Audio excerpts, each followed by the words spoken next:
บายดีพี่น้องมาเลาะตลาดทิมทางมาหาซื้อหอยไปแกงใส่หน่อไม้ก็พี่น้องหอยหอมหน่วยบ่ใหญ่เนาะโล100,000แต่ว่าเราบอกงามใหญ่ในโลกงามเลยตาหามไปปุ่นก็หาสลายอยู่เอาให้นี่ไปปุ่นเอาหอยมันแดดเลือกเอาอะไรบ่เลือกให้นี่ติเอาตัวใหญ่ๆนี่นะ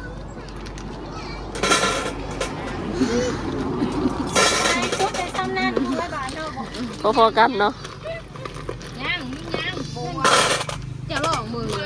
เปลือกนั่นเหรอว่าน้องจะไปแยกจะไปลองที่สุดไก่อยู่ค่ะจะไปแกงใส่หน่อไม้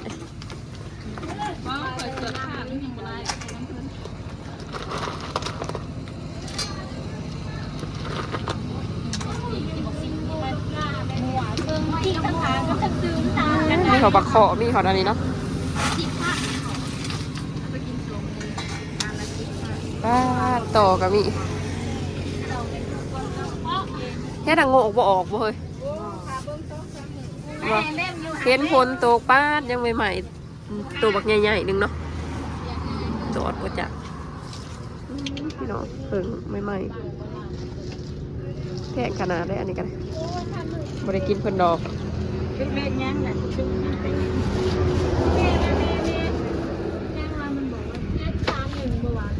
เท่าไรนี่ให้แม่ทงไปเห็นแม่ขนอยจูดอยู่ในห้องไปเห็นในห้องเก็บความหนึ่งไปซื้อได้หวานเลยมันนี่ตัวจัก110พี่น้อง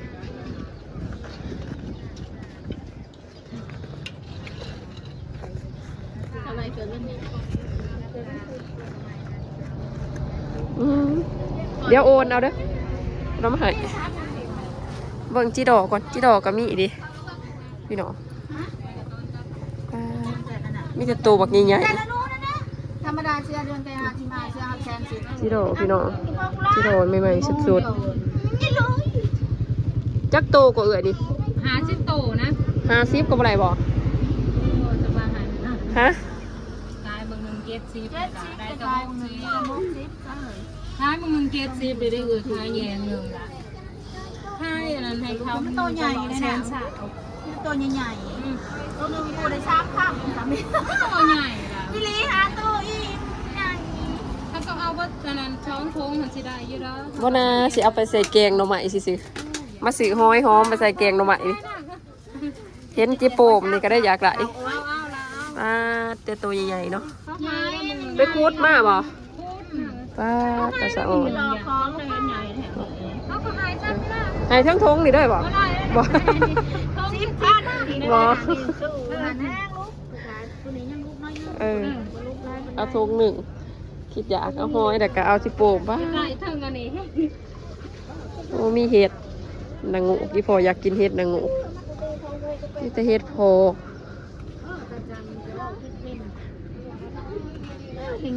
มาท่านออกเนาะพี่น้องว้าหอยอันนี้ก็มีหอยยังเขาเอิญหอยโขงบ่เฮ้ยกบเนาะข้อในเงินเห็นบ่เกี่ยวแม่ข้อในเงินเนาะ50 โต50,000 โตละเท่าไรเฮ้ยตัวละพันขายมึง1 70ค่ะว้ามันขายกันนี่ก็กินอยู่ดอกเนาะ30 ฟุตไหลบัดนี้เนี่ยซะแต่อันนี้100 โตโอ้โหเอาไปใส่แกงหน่อไม้สิอย่าเฮ็ดมันสิตายตายแจ๊ได้แล้วได้โครงเสียบมาเคาะหน่อไม้ป้าสะอ่อนผึ่งตัวผึ่งพี่น้องย่าง80ใหญ่เดียวแล้ว2 คู่เส้นมึงอย่าว่าอยู่ว่าดีนี่อันนี้แซนสาวยานั่งได้เคยทงเท่าไรเคยอันนี้ทง1ให้แล้วบ่5,000บางอย่างยากเนาะ ผักขะแยงอันนี้เอาเงินให้เพิ่นก่อนพี่น้อง มึงยากก็ยากก็ด่างานให้เขาขายงานมาบ้างมา เงินกันละ ว่าเราบอไซเต้นให้โดดปุยจอยเป็นดุ๊กดินเต่าเมื่อขนาดแล้วไม่ได้ลูกดอกไม่ได้ลูกแม่มากมันช อัน อ นี้ บ เซนสิบ โอ้ 2 4 6 แล้วก็ที่ยังที่ เป็นบ่ ใจแสนสาม เซนสิบหาว่า บ้องหอยเซนสาม บ่ เซนสิบจ้าใครจะนั่งเคยหาผ้า คายานะอีกเนาะ โอเคขอบใจลืม ว่าเป็นยังทำไรน้ำมันเชอะมันบริลุกแห้งประมาณ ไปพี่น้องเมื่อได้ของเสียบแล้วเมื่อ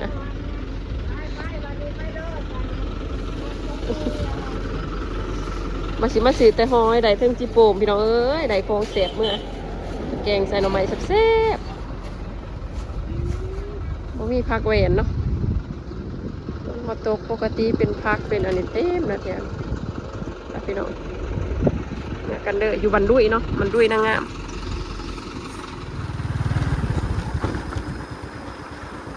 มาแวนะก่อนพี่น้องว่าแม่น้ำคิงซื้อปันละมุดมาผางไอดอนลูกสาวไปอยู่นะโดะหันโดะนี้จนว่าค่ำไอดอนเพื่อนเห็นหัวเนาะพี่เนี่ยหัวเดียวดูโบหัวมัน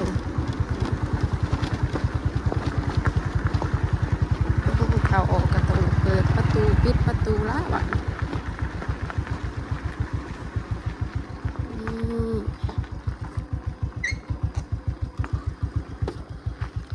หัวไม้เป็นผักกระเฮ็ดหัวไม้เดียวแล้วเนาะโอ้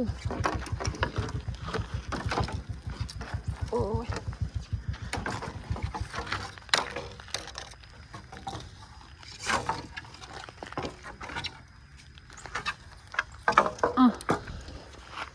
โอ้ลูกสาวแดนมาหับละมาปิดหรอกออกมาจังปิดออกมาไปข้าวเดียวเนาะโดยมาแล้วหัวค่ะแบบขากขนาดพี่เนาะเน้นนะแข็งแห้งเดียบดูรักกะงามดีโดยอีแม่โอ้ยแดนมาหาแพงปะมาขึ้นรถบ่ไม่ไปพุ่นพาไปหาพ่อพุ่นขึ้นรถกันเอื้อยคิงเดซ่ะฮะแดนมาหาแม่ลูกสาวมาแล้วน้ำปั่นมาแล้ว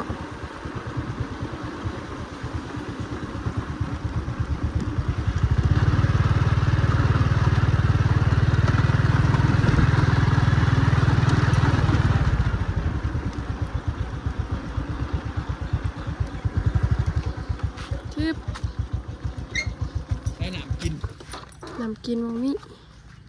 แต่น้ำปั่น ไปดีเด้อพี่น้อง จะว่าเขาได้ย่างมาอันนี่ของเสียบ พี่ดอก นี่จะตัวอ้วนๆแล้วก็หอยว่าสีแกงแสบๆมือเลย ไอ้กี่ดีเด้อ ใส่ขี้น้ำบ่อีดาบ่กินบ่ลูกมาไหมมากินน้ำปั่นกินหมากน้ำหมดปั่นละไปมาหาหนึ่งเขาไปลูกปะอะไรเนี่ยโอ้ยบ่ได้กินลูกสาวแม่โอ้ยบ่เป็นยังลูกกระยามันเนาะเอาท้องออกเอาออกนี่ โอ้อีดามันอยากให้ขี้ดินกินน้ำได้นี่มันบ่ละขี้ดินมันหอนบ่เอามาทอหันสิดูดนี่เนาะอย่าเด่นจักสันที่ร้านเบิ้งเนี่ยในเด็กก็สิหายนะบ่แม่มาทันน่ะล่ะเอาทอมาไป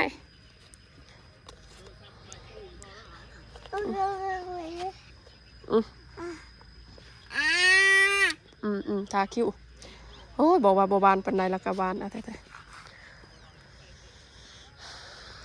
โอ้ยผู้งูผู้เบิ่งอันนั้นเข้าเรียนได้อยู่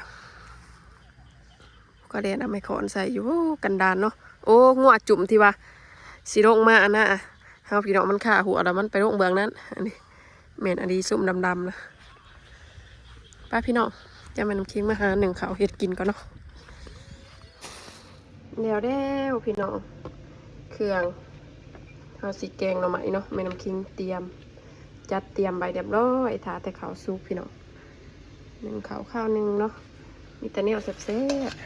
ๆหอยหอมนี่จุดสำคัญ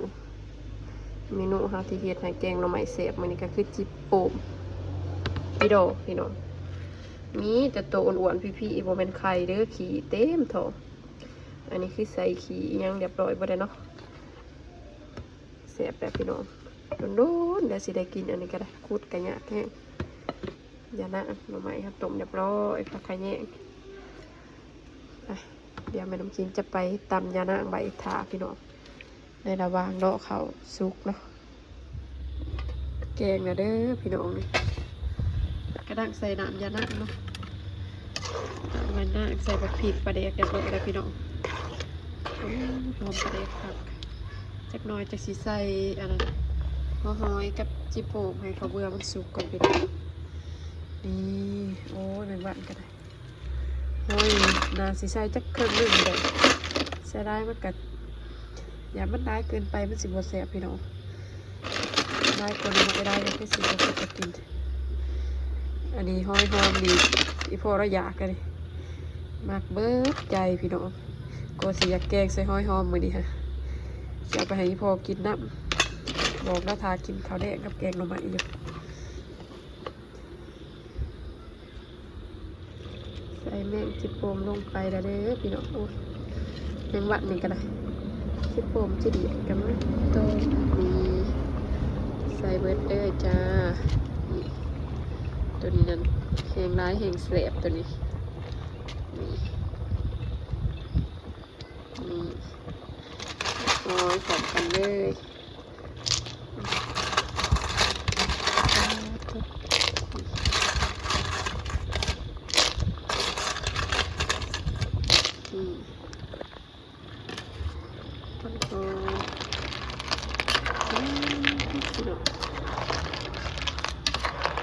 เสียบดี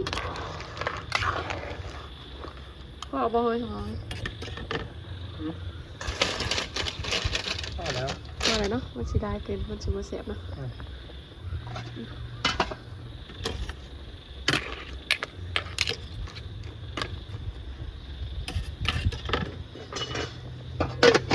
ปลาใบจ้านี่กับปลาใบลวกใบหนึ่งอีกขาบหนึ่ง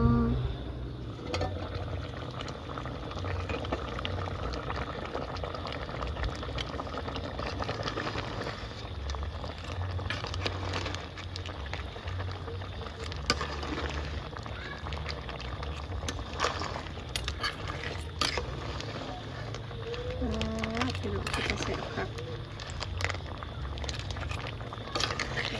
เสียบเหมือนชิมก่อนโอ้เสียดายดิอยากกินปลาแดกอยากใส่อะไรไปแล้ว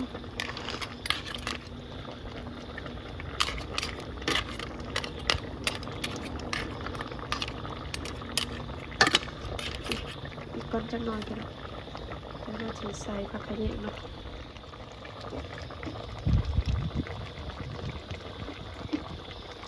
ผักขะแยงลงไปพี่น้องหอมลงไปผักขะแยงสุดโลกนะกินหอมมาเลย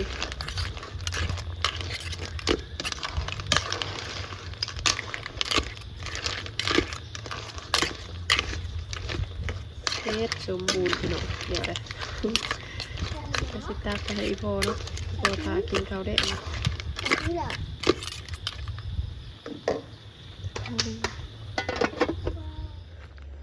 ของแสบมากแล้วจ้าไปใส่นอเบิดโอ้สาดหอนเลยอ่ะเกือบหอดอันนี้กระทือมือกระทือกับอะไรถวยดินมันหอนเดี๋ยวละเฮ้ย เท่โดดหอนเด้อหน่อยบริยากได้ฮะซื้อเอาอยู่บันดุยห้อยกับซื้อเอาอยู่บันดุยไปเมื่อก่อนเด้อวันนี้ยุเขา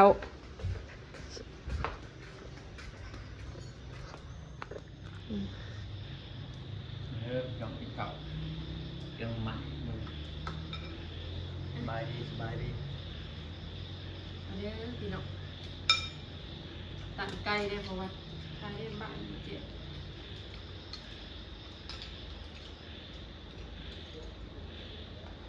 3 คนพี่น้องมันสาวด่าน้อย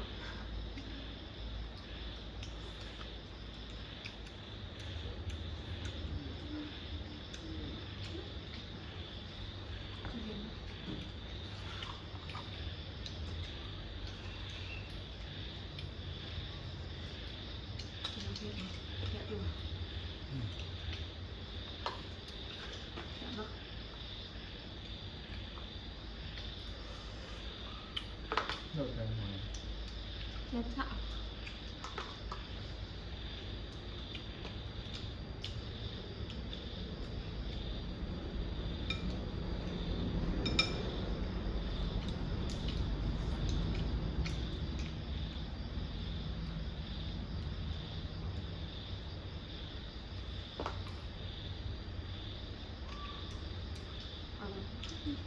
หลังจากนั้นมาจากงานเดือนที่น้อย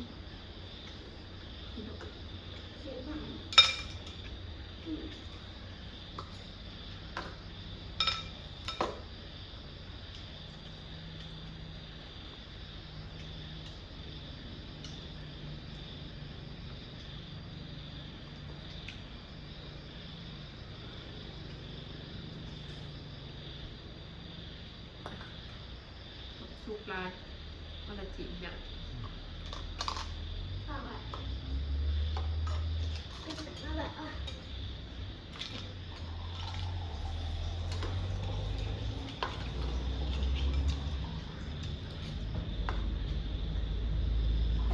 ื่องได้คนละมาอีกพี่น้องแต่ว่าใส่เครื่องเดียวเลยเนาะคนอื่นสิอบอีกเนาะแล้วอย่างคนอื่นเนาะก็คือแบบพัดคือเทอะไรที่โปนจะมาเสียบ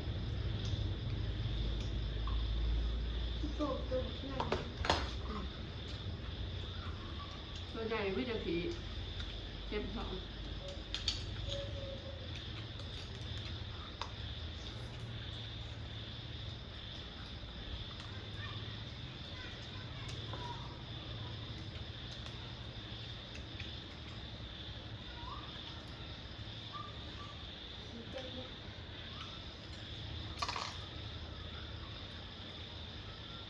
กินหอย จีบใครก็ให้เรากิน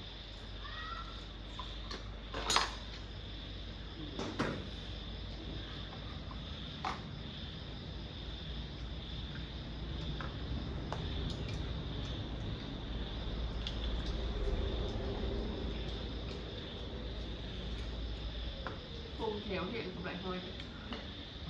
พวกเย่พวกเขาอะไรมากใหม่ๆครับแล้วเราเข้าไปทำราคาเลย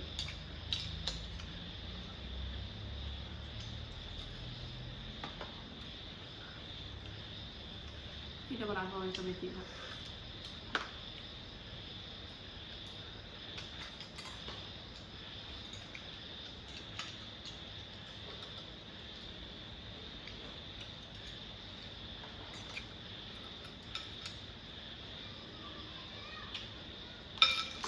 จีบมาดูดูมาดูจะไปหนองไหมเอาขยะคอยแล้ววิธีนี้เราพี่น้องคิดเป็นน้องกินกันเนาะ